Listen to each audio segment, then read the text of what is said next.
हिंदुओं के खिलाफ देश में बड़ी साजिश हो रही है। देश में अचानक ही आर्टिकल 30 को लेकर चर्चा जोर पकड़ने लगी है। दरअसल बीते दिनों उत्तर प्रदेश के सीएम योगी आदित्यनाथ ने सूबे के ऐसे मदरसों के सर्वे का निर्देश जारी किया जिन्हें मान्यता नहीं मिली है। योगी सरकार के इस फैसले पर एआईएम के चीफ असदुद्दीन ओवैसी ने निशाना साधा है। असदुद्दीन ओवैसी का कहना है कि सभी मदरसे आर्टिकल 30 के तहत आते हैं, फिर यूपी सरकार का ऐसा सर्वे क्यों करा रही है? यह सर्वे नहीं, छोटा एनआरसी है। सरकार हमें आर्टिकल 30 के तहत मिले अधिकारों में हस्तक्षेप नहीं कर सकती, वो केवल मुस्लिमों का उत्पीड़न करना चाहती है। वैसे संविधान के आर्टिकल 30 में अल्पसंख्यकों को मिले अधिकारों को देखते हुए कहा जा सकता है कि ओवैसी सही कह रहे हैं, लेकिन सोशल मीडिया प्लेटफॉर्म पर ट्विटर पे एक एजेंडा बस्तर नाम के एक यूजर ने आर्टिकल 30 को लेकर एक ट्वीट थ्रेड लिखा है।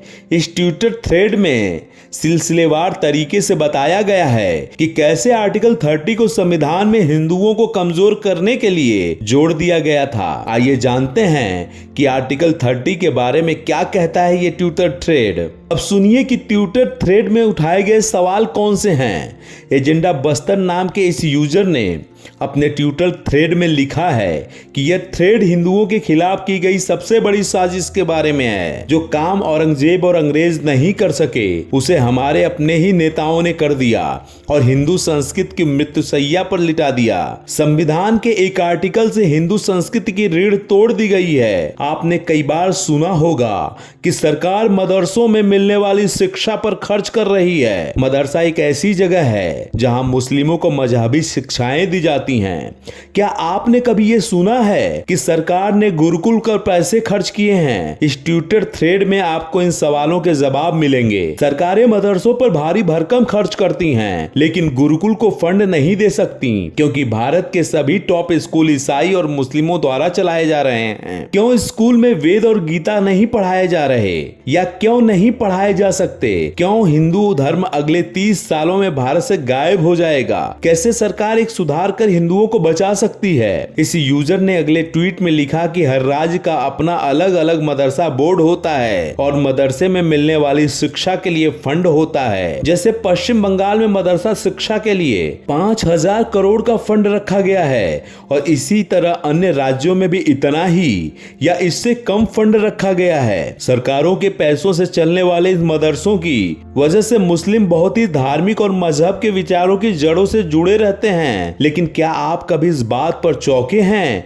कि किसी भी राज्य में कोई हिंदू शिक्षा बोर्ड नहीं है? कोई सरकार एक नया पैसा भी गुरुकुल शिक्षा पर खर्च नहीं करती जहां हिंदू बच्चे अपने हिंदू धर्म के बारे में जान सकें। यूजर ने अपने ट्विटर थ्रेड में लिखा है कि इन सभी सवालों का जवाब भारतीय संविधान के 2 अनुच्छेद में आता है जो आर्टिकल 28 और आर्टिकल 30 हैं। आर्टिकल 28 के अनुसार किसी भी सरकार द्वारा सहायता प्राप्त स्कूल में धार्मिक शिक्षा नहीं दी जा सकती। कोई भी स्कूल जो सरकार से किसी भी प्रकार की सहायता जैसे कि वित्तीय टैक्स में छूट, भूमि में छूट या सरकारी पाठ्यक्रम या सरकारी सर्टिफिकेशन यानी कि CBSE की तरह बोर्ड जैसी सहायता भी लेता है तो स्कूल को सरकारी सहायता प्राप्त माना जाएगा। इस तर्क के हिसाब से भारत के 99.99% स्कूल आर्टिकल 28 के अंतर्गत आते हैं। तो आर्टिकल 28 सभी धर्मों की धार्मिक शिक्षा पर रोक लगाता है, यानी किसी भी स्कूल में धार्मिक शिक्षा नहीं दी जा सकती। ठीक है, अब बात करते हैं भारतीय संविधान के काले आर्टिकल 30 की। आर्टिकल 30 के अनुसार सभी अल्पसंख्यकों को अधिकार है कि वे अपनी इच्छा के हिसाब से अपने शैक्षिक संस्थानों को स्थापित और उनका प्रबंधन कर सकते हैं। राज्य इन शैक्षिक संस्थानों को सहायता प्रदान करने में किसी भी संस्थान के खिलाफ इस आधार पर भेदभाव नहीं करेगा कि वह अल्पसंख्यक समुदाय के प्रबंधन के अधीन है। भारत में मुस्लिम, ईसाई, सिख, पारसी, जैन, बौद्ध अल्पसंख्यकों में आते हैं। आसान शब्दों में कहा जाए तो आर्टिकल 28 अल्पसंख्यकों पर लागू नहीं होता है। आर्टिकल 28 में संविधान निर्माताओं ने सभी धार्मिक शिक्षाओं पर रोक लगाई और आर्टिकल 30 में चुपके से मुस्लिम, ईसाई और अन्य अल्पसंख्यकों को इससे बाहर कर दिया। लेकिन हिंदुओं की धार्मिक शिक्षा को पिंजरे में ही बंद रखा गया, जो आज भी उसी पिंजरे में कैद है। अगर हम आर्टिकल 28 और 30 को एक साथ देखेंगे तो मुस्लिम, ईसाई, सिख अपनी धार्मिक शिक्षाएं सरकारी या सरकारी सहायता प्राप्त स्कूलों में दे सकते हैं, लेकिन हिंदुओं को ऐसा करने का अधिकार नहीं है। सरकार मदरसों, ईसाई स्कूलों को वित्तीय सहायता दे सकती है, लेकिन सरकार गुरुकुल को वित्तीय सहायता नहीं दे सकती। इसी वजह से सभी राज्यों में मदरसा बोर्ड है, लेकिन कोई गुरुकुल बोर्ड नहीं है, क्योंकि संविधान इसकी इजाजत नहीं देता है। इसी के चलते बाइबिल और कुरान स्कूलों में पढ़ाई जा सकती है, लेकिन कभी किसी सरकारी या सरकारी सहायता प्राप्त स्कूल में गीता नहीं पढ़ाई जा सकती। एक और रोचक बात यह है कि किन स्कूल को बहुसंख्यक और किन्हें अल्पसंख्यक स्कूल कहा जाएगा। जो स्कूल हिंदू स्वामित्व वाला है तो उसे वह बहुसंख्यकों का स्कूल कहलाएगा, और जो स्कूल मुस्लिम या ईसाई स्वामित्व वाला है तो उसे अल्पसंख्यक स्कूल कहा जाएगा। फिर चाहे वो धार्मिक शिक्षा दे रहे हो या नहीं, या फिर वहां अल्पसंख्यक छात्र हों या नहीं। मान लीजिए कि राम, अब्दुल और माइकल ने सीबीएसई की मान्यता प्राप्त कर एक प्राइवेट स्कूल शुरू किया।